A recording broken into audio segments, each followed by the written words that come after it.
Selamat datang kembali di Confucius ID.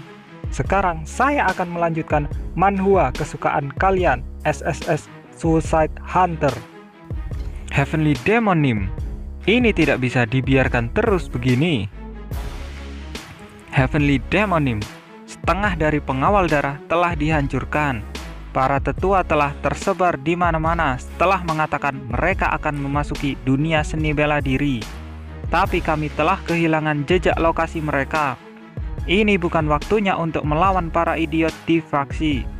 Ini mungkin krisis terbesar yang pernah kita hadapi di sekte kita. Tidak mungkin dunia kita. Dengan kekosongan ini, para gelandangan menyebarkan rumor. Heavenly Demonim, seperti yang kamu pesankan, kami telah membuat apotek yang tidak membedakan antar sekte. Para pemimpin Tangmun datang, begitu pula para guru dari sekte Mosan. Aku akan menangkap beberapa jiangsi dan mendapatkan hasil secepat mungkin. Heavenly Demonim, Raja Iblis Wolyong dan bahkan Iblis Darah telah diserang.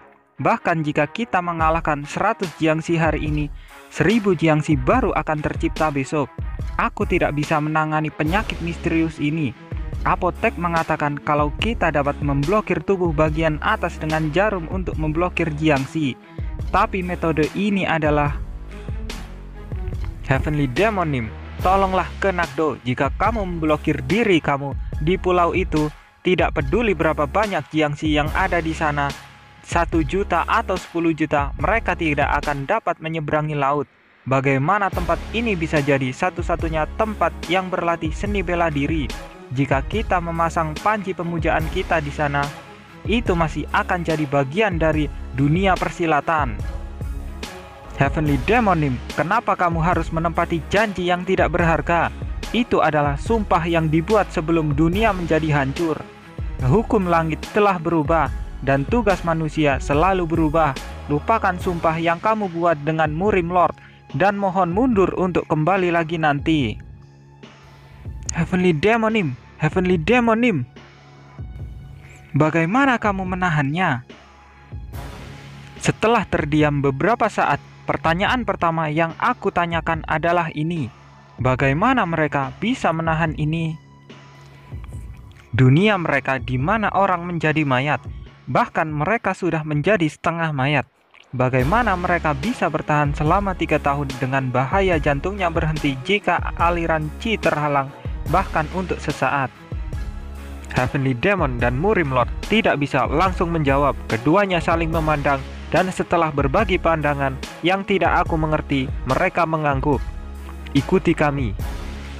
Keduanya meninggalkan gua. Aku mengikuti mereka. Ketika kami meninggalkan gua, kami terdiam. Kami berjalan dengan hati-hati agar tidak membangunkan pihak lain secara tidak sengaja. Segera setelah kami mencapai ujung gua, keheningan pecah. Manusia semua mati suatu hari nanti. Di luar, fajar akan datang. Ada cerita menarik di antara murim. Pernah ada seorang master tinggi yang mencapai kekebalan 1000 racun dan daya tahan batu. Dengan teknik ini tidak ada racun yang bisa menggerogoti bagian dalamnya, dan tidak ada pedang yang bisa melukai kulitnya. Heavenly Demon menghela nafas. Dia bisa dikatakan hampir tak terkalahkan. Di dalam dia tak terkalahkan, di luar dia tak terkalahkan. Bagaimana seseorang bisa membunuh seseorang yang tidak dapat disakiti, bahkan dengan racun paling brutal atau pedang paling tajam? Langit fajar menjadi biru. Saat fajar, dunia hanyalah bayangan pucat dari dirinya sendiri. Tapi ada sebuah cerita lama yang tidak pernah bisa ditolerir. Itu tak terkalahkan. Dunia yang menjadi bayangan. Heavenly Demon dan Murim Lord berjalan di tempat itu, selangkah demi selangkah, perlahan. Jejak kaki kami hanya bisa menyentuh tanah, tidak pernah langit. Hanya dengan langkahnya sendiri seseorang dapat membedakan antara langit dan bumi. Anak-anak dari dunia luar. Heavenly Demon menoleh ke belakang. Kami meninggalkan gua dan tiba di ladang salju kemarin. Kami berjalan ke tempat yang dikelilingi oleh zombie yang bisa seni bela diri. Bisakah kamu menebak bagaimana dia mati? Dia meninggal karena sukubus. Sudut mulut Heavenly Demon terangkat. Hawa nafsu menyatukan yin dan yang, bukanlah racun. Itu juga bukan pedang. Tapi bukankah hawa nafsu berlebihan juga racun? Benar, dengan demikian sukubus tidak menawarkan badai hawa nafsu sejak awal. Dia pintar, dia dengan tenang mengambil waktunya. Pertama, dia mulai dengan hawa nafsu paling halus. Pada akhirnya, dia menikmati hawa nafsu yang paling mematikan sekalipun. Jadi dia menjinakkan dan menjinakkan tuannya. Fajar tiba. Lapangan salju menjadi sedikit putih. Kepulan putih menyerupai nafas dari Heavenly Demon. Saat dia berhubungan dengan sukubus, dia berhenti memikirkan telapak tangannya yang menampar sebagai rasa sakit. Cambuknya kemudian dikenali sebagai hawa nafsu. Gerakan sukubus, langkah kaki, dan bahkan pandangan sekilas menjadi semacam kebahagiaan bagi tuannya. Sweet! Heavenly Demon mengangkat tangannya. Pada momen terakhir, dia membelai lehernya. Enteng, sukubus hanya dengan ringan mencekik tuannya dan mencekiknya. Tidak perlu seni bela diri yang kuat, tidak butuh banyak usaha. 2 tangan, dia mencekik lehernya dengan kedua tangannya. Saat dia tercekik, tidak bisa bernafas, dia basah kuyup dengan hawa nafsu dan tersenyum cerah. Bahkan setelah kematian, wajahnya tersenyum bahagia. Heavenly Demon mencibir. Tuan tinggi yang mencapai klimaks secara harfiah terbunuh selama klimaks. Dia tidak terkalahkan di dalam dan di luar, tapi dia tidak terkalahkan untuk kebahagiaan. Di tengah lapangan bersalju, kami melihat mayat-mayat itu. Meski sudah mati, mayat bisa bergerak seolah-olah mereka masih hidup. Basah dalam cahaya fajar, mereka menjadi kaku.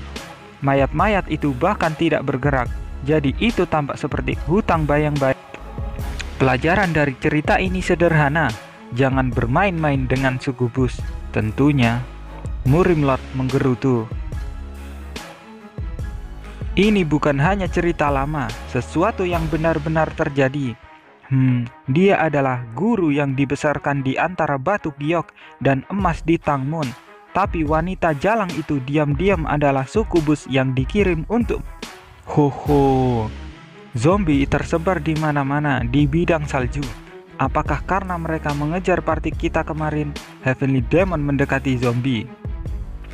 Sebagian besar pemula yang belajar seni bela diri tidak mengerti.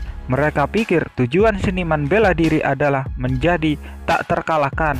Dan alasan mempelajari seni bela diri adalah untuk mendapatkan keabadian dan kehidupan yang abadi. Dengan nafas cepat, Heavenly Demon mengangkat zombie. Mereka salah. Heavenly Demon dan Murim Lord keduanya mengangkat dan membawa zombie. Siapapun yang telah mencapai imunitas 1000 racun akan mati karena suatu selain racun. Mereka yang mencapai ketahanan batu akan mati oleh sesuatu selain pedang. Apakah kamu mengerti? Seniman bela diri tidak hanya memilih seni bela diri mana yang akan dipelajari. Heavenly Demon dengan susah payah memindahkan zombie. Ini tentang memilih pejuang seperti apa yang akan kamu jalani dan juga bagaimana kamu akan mati. Gerakan Heavenly Demon saat dia memindahkan zombie itu lamban dan seperti seorang pengantar barang. Setelah menurunkan beban yang berat, Heavenly Demon menempatkan zombie di tengah jalan, menarik nafas yang dalam-dalam, dan bergerak lagi. Manusia semua mati suatu hari nanti. Dia mengulangi kata-kata itu. Seolah-olah kita belum mengetahui bagaimana kita merasa pahit tentang fakta bahwa kita akan mati. Tadi malam para zombie sepertinya berkeliaran di sana-sini. Zombie yang tersebar dikumpulkan lagi oleh Heavenly Demon dan Murim Lord.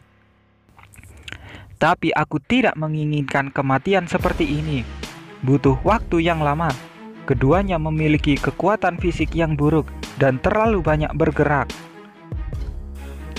Pembunuhan itu bagus, keracunan juga bagus untuk diserang oleh tentara atau dibunuh oleh salah satu biksu Shaolin. Itu baik untuk mati, dikhianati oleh bawahan yang dipercaya, dan sangat baik untuk mati saat melakukan sesuatu untuk generasi muda tengah langit. Pada saat Heavenly Demon dan Murim Lord mengembalikan zombie ke tempatnya, matahari terbit ke tengah langit. Sebelum kami menyadarinya, jejak kaki kedua orang itu terekam di lapangan bersalju. Tapi, kematian seperti ini tidak bisa diterima. Heavenly Demon menarik nafas cepat dan menatapku. Kamu bertanya padaku bagaimana aku menahannya? Kami hanya ingin mati seperti yang kami inginkan. Ratusan mayat sesepuh sekte berbaris. Ratusan mayat anggota kultus iblis juga berbaris. Dengan demikian, zombie tampak seperti pasukan yang terbagi menjadi dua pasukan, seolah-olah mereka akan bertempur. Aku tiba-tiba memikirkan ini. Meskipun penyebab kematian mereka sama, mereka semua meninggal pada saat kita jatuh ke dunia apokalips dan melihat zombie untuk pertama kalinya. Percakapan yang dilakukan party kami saat mengamati hutan mayat, seseorang dengan sengaja memindahkan tubuh. Apakah itu semacam makam?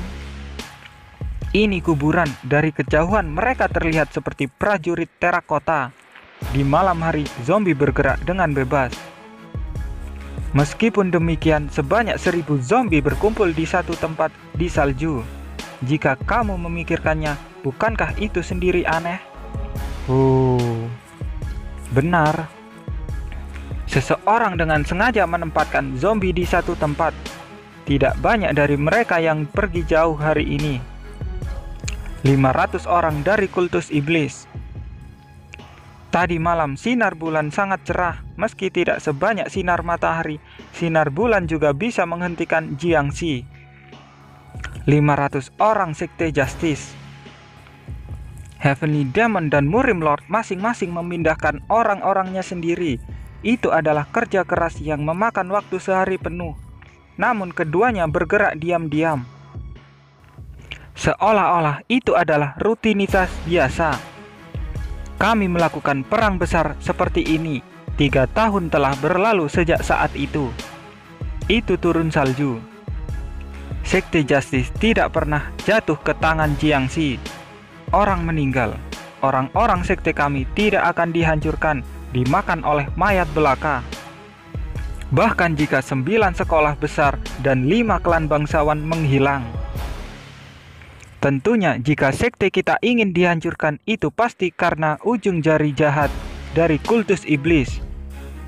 Bahkan jika teks seni bela diri menjadi sangat berdebu sehingga menjadi tidak mungkin untuk membaca kata-katanya. Jika sekte lenyap dari dunia hanya dengan pedang sekte itu, dunia ini belum binasa. Karena kedua orang ini harus mati agar dunia bisa berakhir.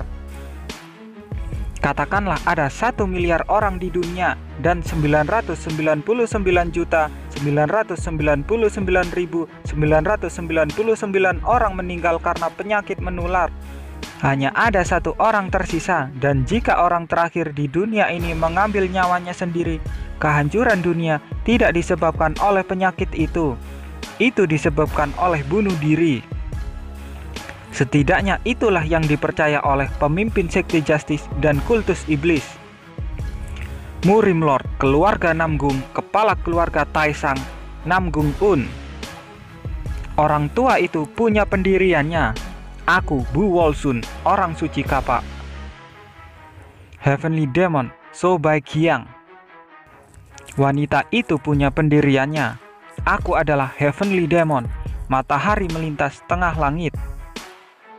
Bertahun-tahun telah berlalu karena hanya ada 2 orang yang tersisa di dunia. Selama tahun-tahun itu, satu-satunya tugas mereka adalah menentukan penyebab kiamat dunia ini. Aku meminta pertempuran ke-909. Akankah Murim Lord menghancurkan kultus iblis? Menyerah atau mati? Atau akankah Heavenly Demon menghancurkan sekte Justice sampai mati? Aku menerima. Kedua pejuang itu memulai pertempuran mereka. Di tengah lapangan bersalju di mana 500 anggota Sekte Justice dan 500 anggota Kultus Iblis berdiri, Murim Lord dan Heavenly Demon bergegas satu sama lain. Aku masih tidak bisa mengenali seni bela diri keduanya. Ketika aku melihat mereka, mereka hampir tidak melangkah maju. Itu sulit. Mereka hampir tidak bisa mengulurkan tangan. Gerakan kaki mereka sangat lambat sehingga mereka bahkan tidak dapat menangkap seorang anak pun. Gerakan tangan mereka itu lemah dan mereka tidak bisa menghancurkan bahkan satu jeruk keprok. Genre yang membusuk, dunia yang membusuk. Mereka perlahan-lahan sekarat dalam apokalips ini hingga hari ke-990. Ini, aku membuka mulutku. Aku menyaksikan tarian mereka dari jauh dan tanpa sadar bergumam. Tidak bisa terus seperti ini. Jantungku berdebar kencang. Itu tidak masuk akal. Seharusnya tidak seperti ini. Perkelahian sengit terjadi di salju. Murim Lord dan Heavenly Demon yang pernah mendemonstrasikan seni bela diri yang luar biasa saat mendiskusikan orang pertama di dunia, sekarang hanya bisa bertarung di level anak-anak. Mereka berguling di salju. Mereka tersandung karena mengambil langkah yang salah. Mereka menjambak dan menarik rambut mereka. Di mata Sword Emperor, itu mungkin terlihat seperti pertarungan yang sangat hebat. Iya, aku hanya pemula yang baru saja memulai ilmu pedang. Namun tidak peduli seberapa hebat prinsipnya, tidak peduli seberapa hebat alasan tersembunyinya. Hari telah berlalu dan itu menjadi malam. Murim Lord dan Heavenly Demon tidak pernah berhenti bertarung. Ini adalah penghinaan. Matahari terbenam. Bahkan hari ini pertandingan belum diputuskan. Itu penghinaan bagi keduanya. Dunia sedang merosot. Di dunia di mana tidak ada cara untuk menyembuhkan epidemi, kedua seniman bela diri itu cukup kuat untuk bertahan hidup. Namun mereka terlalu lemah untuk mengambil nyawa satu sama lain. Dunia ini kejam karena kamu tidak bisa dilahirkan seperti yang kamu inginkan. Jadi apa dunia di mana kamu tidak bisa mati seperti yang kamu inginkan? Kamu bahkan tidak bisa mengakhirinya dengan benar. Hidup mereka baru saja terputus di tengah-tengah. Apa yang kamu lakukan? Bai Huryong berkata pelan. Apakah kamu akan membunuh Heavenly Demon dan Murim Lord sebagai gantinya? Tepat sekali, itu juga bisa menjadi hadiah yang penuh belas kasihan. Itulah yang akan aku lakukan. Tapi jangan lupa kalau kamu dan aku tidak lebih dari orang asing. Aku tahu. Kedua seniman bela diri itu tidak ingin bunuh diri. Jika mereka harus mati, maka mereka ingin kematian mereka ada di tangan orang lain. Kultus Iblis tidak bisa binasa karena penyakit misterius, tapi dikalahkan oleh Sekte Justice. Sekte Justice tidak pernah menyerah pada penyakit menular, tapi dipatahkan oleh Kultus Iblis. Itu adalah akhir yang seperti itu. Akhir yang benar, kematian yang bisa diterima. Jika aku mengganggu dan membunuh keduanya, itu tidak akan menjadi akhir maupun kesimpulan. Itu juga bukan hadiah yang penuh belas kasihan. Hal semacam itu hanya akan menjadi coretan yang ditambahkan seorang anak di bagian belakang buku cerita. Seharusnya tidak seperti itu. Benar, kataku pada Bai Huryong, aku akan menyelesaikan dunia ini dengan caraku sendiri. Apa itu? Aku tidak menjawab pertanyaan Bai Huryong. Matahari terbenam. Ini sudah malam, pria tua. Mungkin karena ini musim dingin. Hari ini singkat. Aku pasti akan mengalahkanmu besok. Siapa yang kamu pikirkan? Malam semakin dalam. Hari ke-990 secara alami berakhir dengan gencatan. Heavenly Demon dan Murim Lord berjabat tangan dan mereka kembali ke gua dengan cara yang lebih lelah dari kemarin. Kemana saja kamu? Parti kami menyambut. Viper berjaga di pintu masuk gua. Alchemist dan Medicine King sibuk meneliti zombie. Itu zombie dari pemimpin fraksi yang mengejutkan kami kemarin. Kami sedang melihat pasien. Kami terlalu sibuk kemarin. Apakah ada kemajuan? Medicine King dan Alchemist saling memandang. Medicine King mendecak dulu. Belum. Ya, karena ini adalah virus pertama dari jenisnya. Seperti yang diharapkan. Heavenly Demon dan Murim Lord berjalan ke sisi lain gua, mengatakan mereka akan beristirahat dulu. Aku perhatikan bahwa punggung kedua petarung itu menjadi jauh lebih beralih ke Alchemist. Bos? Iya? Tolong jujur, berapa lama kamu pikir yang dibutuhkan untuk membuat obatnya? Sang Alchemist ragu-ragu. Sejujurnya denganmu setidaknya 120 hari. 2 kali itu mungkin butuh 3 kali lebih banyak. Jadwal untuk hal semacam ini seharusnya lebih murah hati biasanya. Tapi bahkan jika kamu punya jadwal yang banyak, itu tidak cukup. Medicine King menambahkan. Terus terang Alchemist itu menunduk. Ya, itu juga benar. Ini benar-benar kasus terburuk. 100 hari di akhir yang lebih singkat, dan pada akhirnya sekitar 300 hari. Alchemist itu menundukkan kepalanya lebih rendah. Sebenarnya kita mungkin tidak bisa sama sekali. Fasilitas dan lingkungan juga buruk. Saat ini aku tidak dapat menjamin apapun, King of Dead Name.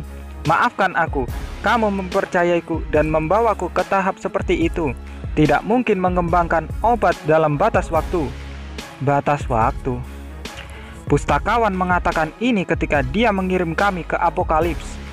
Jika kamu membuka mata, itu akan menjadi dunia 10 hari sebelum gangguan serial yang tidak menguntungkan dari Chronicles of Heavenly Demon. Aku menantikan akhir yang indah yang akan kalian tunjukkan kepadaku.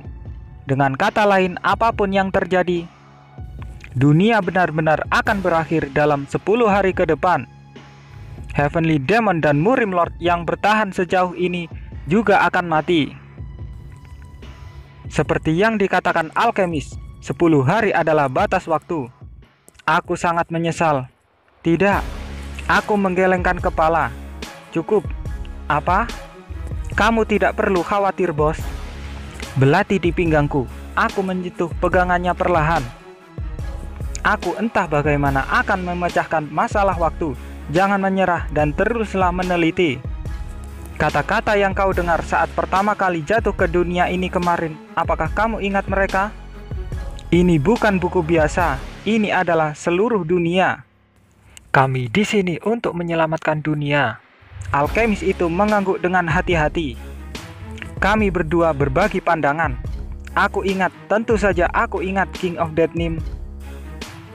Aku juga mengangguk.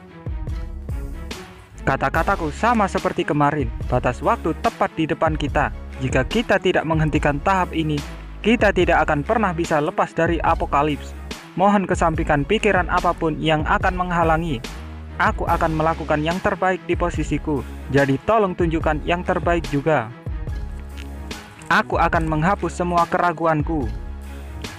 Iya, aku berjanji kepadamu, semua masalah lainnya akan ditangani sendiri. Kataku kepada orang yang akan dipanggil Alchemy Lord di masa depan. Tolong percayalah padaku dan terus bekerja. Itulah lanjutan manhwa SSS Suicide Hunter. Mohon maaf jika ada salah kata, tapi jika kalian suka jangan lupa untuk like dan subscribe channel ini supaya semakin berkembang.